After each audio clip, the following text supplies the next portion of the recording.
राधे राधे। जय जय श्री राधे। श्री हरिवंश राधा वल्लभ लाल की जय हो। सभी संतों हरिभक्तों की जय हो। श्री हरिवंश महाप्रभु की जय हो। पूज्य गुरुदेव महाराज की जय हो। जय श्री राधे। बहुत बहुत स्वागत है आपका हमारे चैनल संत चरित्र में, जहाँ पे हम भगवत गीता के श्लोकों का श्रवण कर रहे हैं।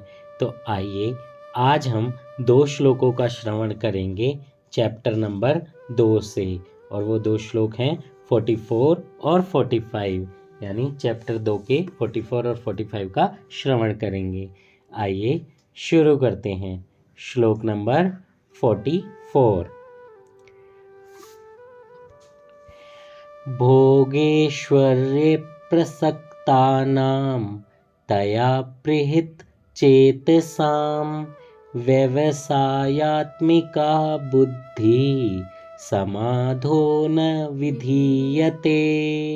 जय श्री राधे। भगवान श्री कृष्ण अर्जुन को समझा रहे हैं, जो लोग इंद्रिय भोग तथा भौतिक ऐश्वर्य के प्रति अत्यधिक आसक्त होने से ऐसी वस्तुओं से मोहग्रस्त हो जाते हैं, उनके मनों में भगवान के प्रति भक्ति का दृढ़ निश्चय नहीं होता है। जय श्री राधे। इसका तात्पर्य समाधि का अर्थ है स्थिर मन। जब मन आत्मा को समझने में स्थिर रहता है तो उसे समाधि कहते हैं। जो लोग इंद्रिय भोग में रुचि रखते हैं अथवा जो ऐसी क्षणिक वस्तुओं से मोहग्रस्त हैं, उनके लिए समाधि कभी भी संभव नहीं है। माया के चक्कर में पड़कर वे न्यूनाधिक पतन को प्राप्त होते हैं। जय श्री राधे। भगवान श्री कृष्ण कितने सरल शब्दों में हमें समझा रहे हैं कि माया के साथ नहीं भागना है, माया के पीछे भी नहीं भागना है। अगर भागना है तो किसके पीछे? भगवान श्री कृष्ण के पीछे। माया के पीछे भागेंगे तो सिर्फ ऐसी वस्तुएं मिलेंगी जो आपके साथ नहीं जाएंगी, कभी नहीं जाएंगी, कुछ भी नहीं जाएगा। जय श्री राधे। आइए श्लोक नंबर 45 का श्रवण करते हैं। त्रैगुण्यविष्या वेदा निस्त्रैगुण्यो भवार्जुन निर्द्वंदो नित्यसत्वस्था निर्योगक्षेम आत्मवान। जय श्री राधे। भगवान श्री कृष्ण ने अर्जुन से कहा, वेदों में मुख्यतः प्रकृति के 3 गुणों का वर्णन हुआ है। हे अर्जुन, इन तीनों गुणों से ऊपर उठो। समस्त द्वैतों और लाभ तथा सुरक्षा की सारी चिंताओं से मुक्त होकर आत्मपरायण बनो। जय श्री राधे। इसका अर्थ, सारे भौतिक कार्यों में प्रकृति के 3 गुणों की क्रियाएं तथा प्रतिक्रियाएं निहित होती हैं। इनका उद्देश्य कर्म फल होता है, जो भौतिक जगत में बंधन का कारण है। वेदों में मुख्यतः सकाम कर्मों का वर्णन है, जिससे सामान्य जन क्रमशः इंद्रिय तृप्ति के क्षेत्र से उठकर आध्यात्मिक धरातल तक पहुंच सके। कृष्ण अपने शिष्य तथा मित्र के रूप में अर्जुन को सलाह देते हैं कि वह वेदांत दर्शन के आध्यात्मिक पद तक ऊपर उठे, जिसका प्रारंभ ब्रह्म जिज्ञासा अथवा परम आध्यात्मिकता पर प्रश्नों से होता है। गलत हो गया। आध्यात्मिकता के पर प्रश्नों से होता है। इस भौतिक जगत के सारे प्राणी अपने अस्तित्व के लिए कठिन संघर्ष करते रहते हैं।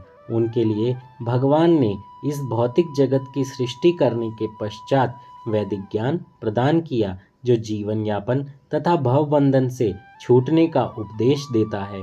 जब इंद्रिय तृप्ति के कार्य यथा कर्मकांड समाप्त हो जाते हैं तो उपनिषदों के रूप में भगवान साक्षात्कार का अवसर प्रदान किया जाता है। ये उपनिषद विभिन्न वेदों के अंश हैं। उसी प्रकार जैसे भगवत गीता पंचम वेद महाभारत का एक अंग है, उपनिषदों में आध्यात्मिक जीवन का शुभारंभ होता है। जब तक भौतिक शरीर का अस्तित्व है, तब तक भौतिक गुणों की क्रियाएं प्रतिक्रियाएं होती रहती हैं। मनुष्य को चाहिए कि सुख दुख या ग्रीष्म और शीत जैसी द्वैतताओं को सहन करना सीखे और इस प्रकार हानि तथा लाभ की चिंता से मुक्त हो जाए। जब मनुष्य कृष्ण की इच्छा पर पूर्णतः आश्रित रहता है तो वह दिव्य अवस्था को प्राप्त करता है। जय श्री राधे। मैंने पिछले श्लोक में भी यही कहा कि भागना है तो कृष्ण के पीछे भागिए, उनकी सेवा कीजिए, उनके लिए काम कीजिए, जो भी आपका कर्म हो उनको समर्पित कीजिए। इस आखिरी लाइन में भी यही कहा गया है। जब मनुष्य कृष्ण की इच्छा पर पूर्णतः आश्रित रहता है तो यह दिव्य अवस्था को प्राप्त होता है, यह दिव्य अवस्था उसको प्राप्त हो जाती है। इसलिए आप सब भी भगवान श्री कृष्ण के अधीन रहिए, उनके चरणों की सेवा कीजिए, जितना ज़्यादा हो सके नाम जप कीजिए, माला कीजिए, सत्संग सुनिए, कथा श्रवण कीजिए। भगवान श्री कृष्ण बहुत प्रसन्न होंगे। जय जय श्री राधे। श्री हरिवंश। इससे आगे के श्लोकों को हम कल श्रवण करेंगे। अगर आपने चैनल को सब्सक्राइब नहीं किया है तो जल्दी से कर दें और बेल आइकन भी दबा दें। जय श्री राधे। राधा वल्लभ लाल की जय हो। भगवद गीता की जय हो। भगवान श्री कृष्ण की जय हो। जय श्री राधे।